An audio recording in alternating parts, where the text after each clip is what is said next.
એકમ 5 બાદબાકી. બાળ દોસ્તો, સરવાળા કરવાની મજા આવી? ચાલો, આજે આપણે નવું શીખવાનું છે.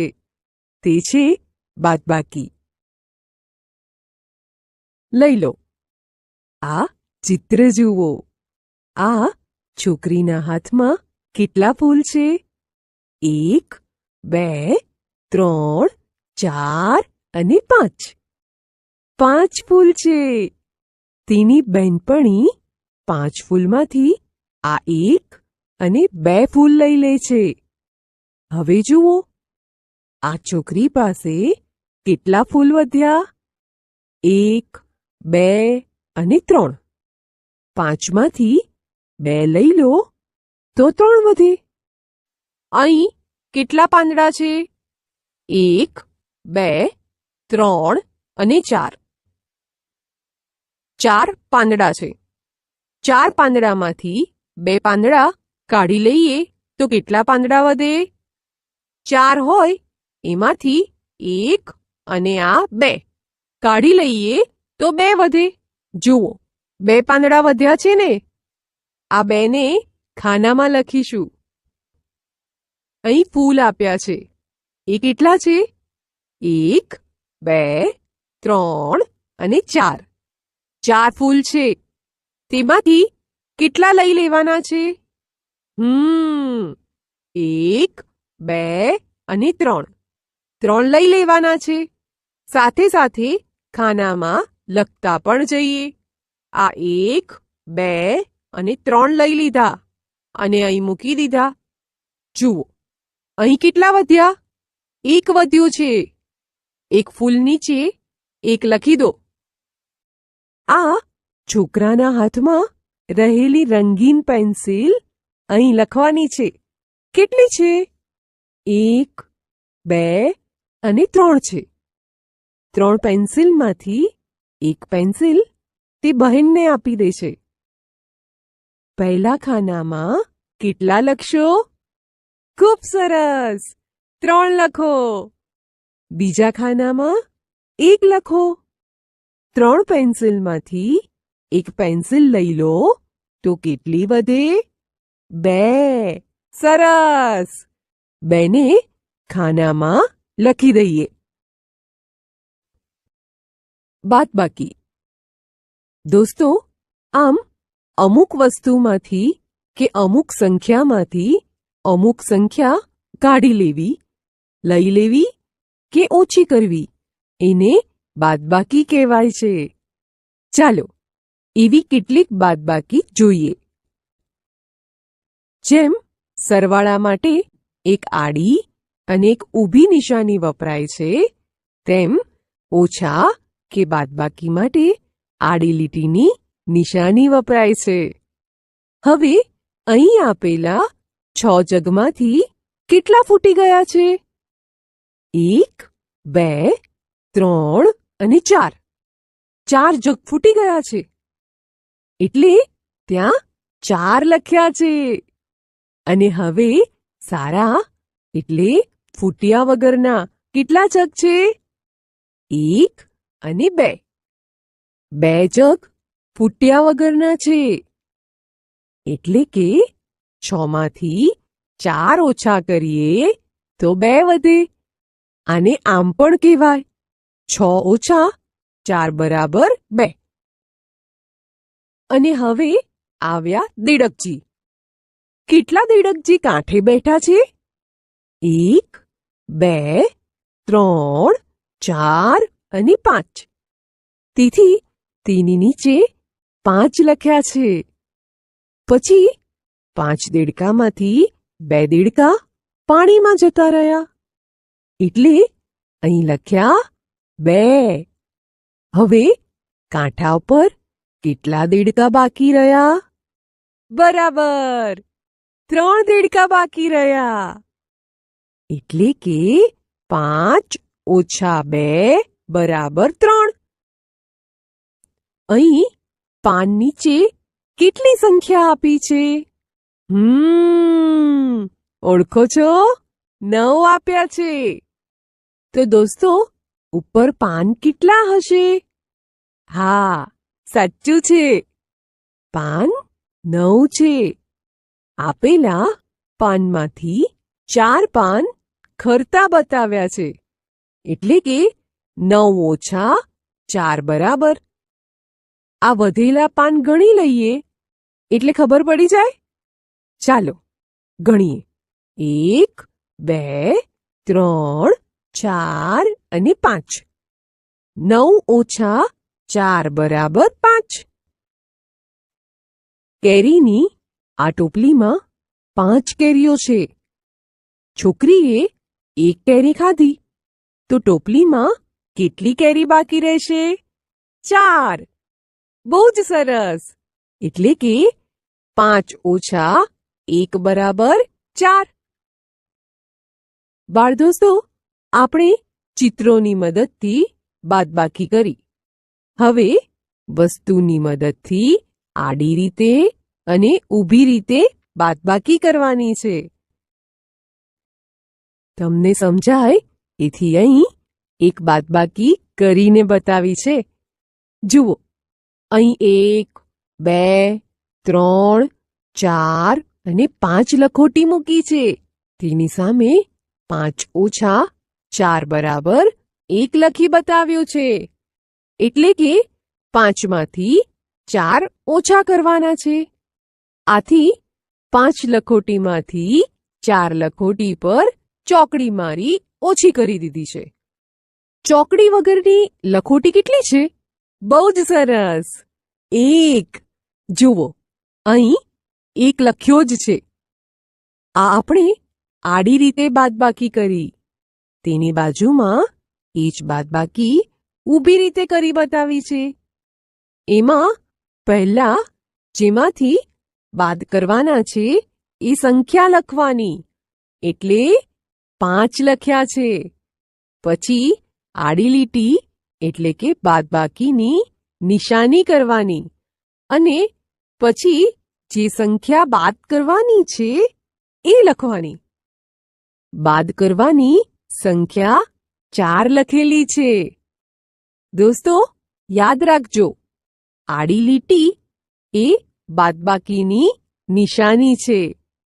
5 ઓછા 4 બરાબર 1. હવે કઈ સંખ્યા લખી છે? 6 ઓછા 2 બરાબર કેટલા? પહેલા ત્યાં 6 લખોટી મૂકી દો. 2 ઓછા કરવાના છે. એટલે 2 લખોટી પર ચોકડી મારી દો. હવે ચોકડી વગરની લખોટી ગણો. 1, 2, 3 અને 4. 6 માંથી 2 બાદ કરીએ તો 4 વધે. ઊભી રીતે પણ આ દાખલો ગણી દો. પહેલા 6 લખો, પછી બાદબાકીની નિશાની કરી બાદ કરવાની સંખ્યા એટલે 2 લખો. 6 ઓછા 2 બરાબર 4. દોસ્તો હવે આપેલી લખોટી ગણીએ. 1, 2, 3, 4, 5, 6, 7, 8 અને 9. 9 લખોટીમાંથી કેટલી લખોટી પર ચોકડી મારેલી છે?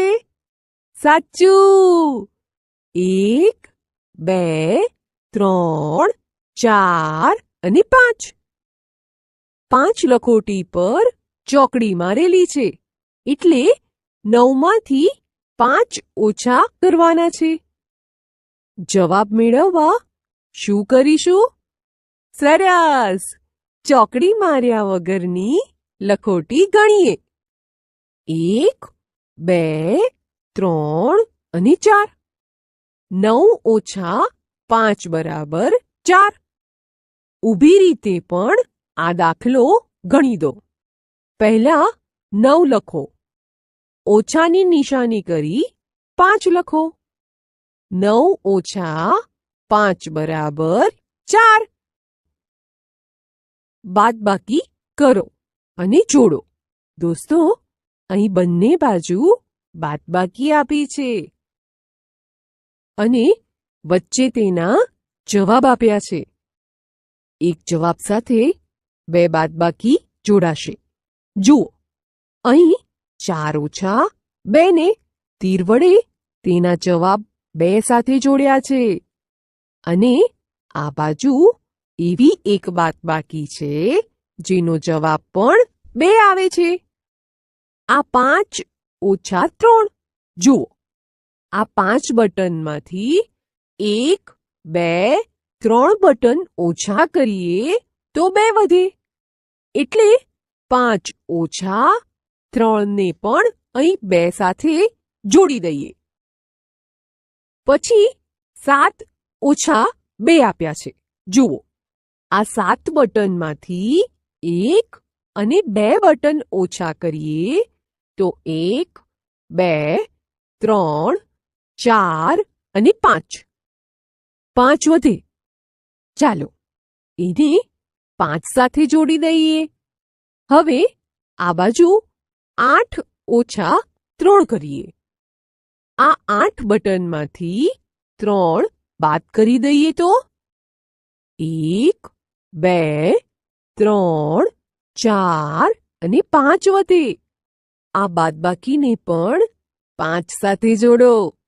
હવે 9 ઓછા 1 આપ્યા છે. આ 9 બટનમાંથી 1 બટન બાદ કરીએ તો કેટલા વધે? ચાલો ગણીએ. 1, 2, 3, 4, 5, 6, 7 અને 8. 9 ઓછા 1 ને કોની સાથે જોડીશું? સાચો જવાબ 8 સાથે જોડો. આ બાજુ એવી કઈ બાદબાકી છે જેનો જવાબ 8 આવતો હોય? આ રહી 8 ઓછા 0. તેને પણ 8 સાથે જોડી દઈએ. પછી કઈ સંખ્યા આપી છે? 5 ઓછા 1. જો આ 5 બટનમાંથી 1 બટન ઓછું કરીએ તો 1, 2, 3 અને 4 વધે. જ્યારે આ બાજુ આ 9 માંથી 5 બાદ કરીએ તો કેટલા વધે એ જોઈએ. આ રહ્યા 9 બટન. એમાંથી આ 1, 2, 3, 4 અને 5. 5 ઓછા કરીએ તો 1, 2, 3 અને 4 વધે. એ બંનેને 4 સાથે જોડી દઈએ. વ્યવહારિક કોયડા ઉકેલો. પિંકી પાસે 7 લખોટી છે. પીટર પાસે 4 લખોટી છે. તો પીટર પાસે પિંકી કરતા કેટલી લખોટી ઓછી છે? હું તમને જે સવાલો પૂછું તેનો તમારે જવાબ આપવાનો છે. બરાબર ને? પિંકી પાસે કેટલી લખોટી છે? 7. સરસ. પીટર પાસે કેટલી લખોટી છે? 4. સરસ. કોની પાસે લખોટી વધારે છે? પિંકી પાસે. હવે આપણે શોધવાનું છે કે પીટર પાસે પિંકી કરતા કેટલી લખોટી ઓછી છે. તેના માટે આપણે પિંકી પાસેની 7 લખોટીમાંથી પીટર પાસેની 4 લખોટીઓ બાદ કરીશું. બરાબર ને? ચાલો બાદ કરીએ. 7 માંથી 4 જાય તો કેટલા વધે? બોલો. 3. આમ પીટર પાસે પિંકી કરતા 3 લખોટી ઓછી છે. એક વર્ગમાં 8 વિદ્યાર્થીઓ છે. રિસેસમાં એક પણ વિદ્યાર્થી વર્ગની બહાર જતા નથી. તો વર્ગમાં કેટલા વિદ્યાર્થીઓ હશે? અહીં વર્ગમાં 8 વિદ્યાર્થીઓ છે અને એક પણ વિદ્યાર્થી વર્ગની બહાર જતો નથી. તેથી આપણે 8માંથી 0 બાદ કરીશું. ચાલો કહો તો 8માંથી 0 બાદ કરતા કેટલા વધે? હા, 8. આમ વર્ગમાં 8 વિદ્યાર્થીઓ હશે.